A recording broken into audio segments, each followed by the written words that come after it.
interprété par Le Jour. Plutôt non interprété, attends, j'ai fait une erreur, c'est L'amour le jour, interprété par Le Couleur. Le commissaire à la vie privée du Canada critique la charte numérique du gouvernement, jugée complètement inefficace pour garantir le respect de la vie privée des Canadiens. Dans son rapport annuel dévoilé donc aujourd'hui, Daniel Thérien presse le gouvernement Trudeau de mettre à jour la loi sur la protection de la vie privée. J'en parle avec Alain Guiailly. Il est président directeur général de GlobeX Data à Vancouver et expert en sécurité numérique. Bonjour. Bonjour Jacques, ravi d'être avec vous. Ben, nous aussi, ça nous fait plaisir. Le commissaire Thérien parle de graves lacunes dans la législation actuelle. Vous, qu'est-ce que vous en pensez? Mais justement, j'ai regardé les articles là-dessus. Il y a de très graves lacunes. C'est incompréhensible que Stat Canada puisse commencer à puiser les bases de données privées des citoyens canadiens en forçant les banques à le leur donner. Déjà, les banques ne sont pas sécurisées. On ne sait pas où est stockée la base de données de StatCan. Il y a beaucoup de problèmes. Ce sont des problèmes multiples qui s'ajoutent l'un sur l'autre. Et surtout qu'on n'est même pas notifié qu'on est en train de prendre nos bases de données privées. Selon le commissaire, il faut mettre fin à l'autoréglementation dans le secteur privé et imposer des amendes plus importantes aux entreprises qui ne se conforment pas à la loi. Pourquoi est-ce que l'autoréglementation du secteur privé ne fonctionne pas actuellement? Ah ben, je suis tout à fait d'accord avec lui parce que l'autoréglementation, d'abord, c'est quasi facultatif. C'est rempli, ce sont des formulaires et des formulaires remplis par des gens qui ne connaissent rien du cybersécurité, de la vie, disons, de la sauvegarde des bases de données privées. Mm-hmm. Et il n'y a vraiment aucun incentive pour les sociétés de comply, disons. Tandis que s'il y a des amendes, alors là, il y a des incentives énormes. Parce que les sociétés, déjà, ça leur coûte assez cher de gérer leur société. Ils veulent surtout pas avoir d'amendes en plus. Donc, tant qu'il n'y a pas des grosses amendes, vraiment des amendes punitives assez grosses, l'attitude sera très laxe, en fait. Et que peuvent faire les consommateurs eux-mêmes pour mieux protéger leurs données personnelles? Alors déjà, il y a les choses. Déjà, il faut surtout pas sauvegarder des numéros de carte de crédit et autres sur des sites sur lesquels on achète que ce soit la livraison de nourriture ou acheter sur Amazon ou autre, Mhm. des produits. Il faut jamais sauvegarder la carte de crédit. Si quelqu'un va en ligne, il faut déjà avoir un Wi-Fi extrêmement sécurisé. Aujourd'hui, tout le monde a 4G ou 5G et c'est plus ou moins illimité le transfert en gigaoctets. Donc, je pense que ça vaut même pas le coup d'aller en Wi-Fi, sauf si on regarde des films. Mhm. Parce que même quand on va dans un Wi-Fi dans un hôtel qui est soi-disant sécurisé ou autre, ce sont des réseaux extrêmement faciles à débloquer si on est un hacker et après on rentre dans vos téléphones et vos contacts, etc. Donc ça, ce sont des choses de base à faire. Évidemment, réduire les médias sociaux, ça, ce serait une première étape qui serait intelligente à faire, Mhm. parce que comme l'article de CBC Canada le dit sur cette histoire de privacy, disons, c'est que en fait, quand on prend des données privées des individuels, on commence à créer une sorte de profil virtuel de l'individu. Oui. Et les gens qui font du hacking, évidemment, les malfaiteurs, prennent ces données et produisent un profil sur vous, moi ou n'importe qui. D'après ces profils, on peut tout de suite avoir l'information où est-ce qu'on est en banque, quel gymnase on va, qu'est-ce qu'on mange, quel est notre réseau, par exemple, social, Mhm. les bases de données médicales, par exemple. Ça, c'est encore quelque chose de très gros. Et donc, le moins de réseaux sociaux, le mieux. Pourquoi? Parce qu'il faut se dire, est-ce que vos activités sont si importantes que le monde entier doit le savoir ou pas? Oui. Mais et pourtant, tout le monde est sur les réseaux sociaux. Alors oui, je ne dis pas de ne pas aller. Par exemple, moi personnellement, je n'utilise pas Facebook et autres. On a le LinkedIn, par exemple. C'est primordial, malgré que ça appartient à Microsoft. Et entre parenthèses, hier, un article est sorti, hier avant-hier, que 44 millions d'usagers de Microsoft ont le même nom d'usager et le même mot de passe. 44 millions. Donc imaginez, et tout ça, ça a été vérifié par Microsoft. Je ne sais pas qu'est-ce qui est le pire, qui est une faute pareille, ou que Microsoft a pu regarder tous nos mots de passe et nos noms d'usagers.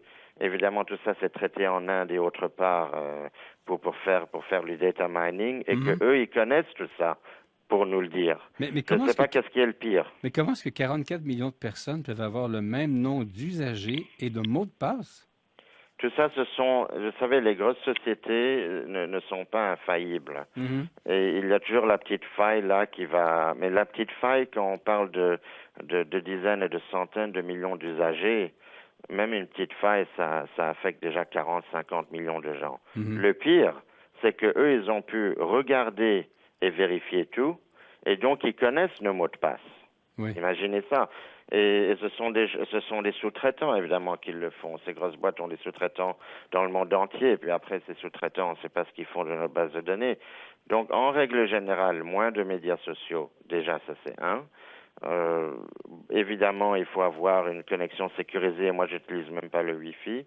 Et surtout, ne jamais stocker des bases de données financières sur des sites externes. Et si possible, ne pas utiliser les applications mobiles. Pourquoi? Parce que ces applications sont développées par des développeurs, disons, des externes. Ce ne sont jamais les employés de la banque qui vont développer ces applications.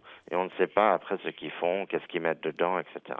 Donc, ce que vous êtes en train de me dire, là, c'est que si jamais que mon téléphone intelligent, j'ai une application en lien avec mon compte de banque, donc si c'est en ligne, de ne pas utiliser, de ne pas faire de transaction. C'est possible, c'est-à-dire on peut jamais, même moi, parfois je suis obligé d'utiliser le téléphone, mais il vaut mieux aller sur un site. Évidemment, il faut vérifier que le site soit bien crypté. D'habitude, il y a une sorte de petit cadenas, vous savez, sur le lien. Oui.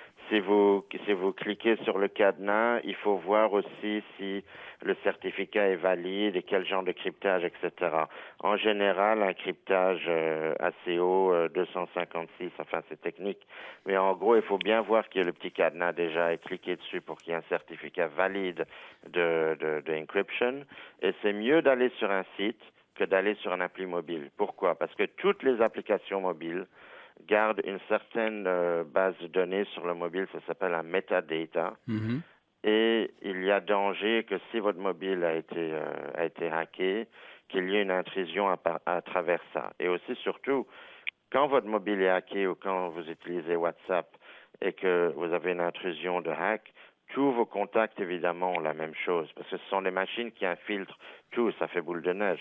Nous, par exemple, on a une société canadienne, Globe Exata, qui est d'ailleurs cotée au Canada avec le symbole suisse, SWIS. On développe des applications pour les business et les gouvernements, genre Dropbox, Gmail et WhatsApp, mais tout à fait différents. Ça s'appelle Private Talk. On n'a pas le système automatique où on peut ajouter tous nos contacts. On ne peut pas cliquer sur des liens, par exemple. Ce sont des applications qui sont faites pour les business qui désirent une haute sécurité. Et aussi, toutes nos bases de données sont stockées en Suisse seulement. Et on n'utilise pas les systèmes Amazon, Google, Microsoft. Évidemment, il y a peu de boîtes comme nous.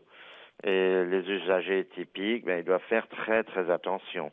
Très attention, surtout de ce qu'on met comme contenu. C'est-à-dire, si vous avez un contenu assez privé à mettre, si vous avez une communication privée à donner avec quelqu'un, je déconseille d'envoyer par texto, WhatsApp ou autre. Mais les gens ne réfléchissent plus parce que tout est tellement facile. Mais il y a une sorte de backlash, c'est-à-dire il y a une certaine mesure maintenant, on entend tous les jours tout ça, alors on ne sait plus quoi faire. Mais en règle générale, ne moins utiliser les applications mobiles, le mieux. OK.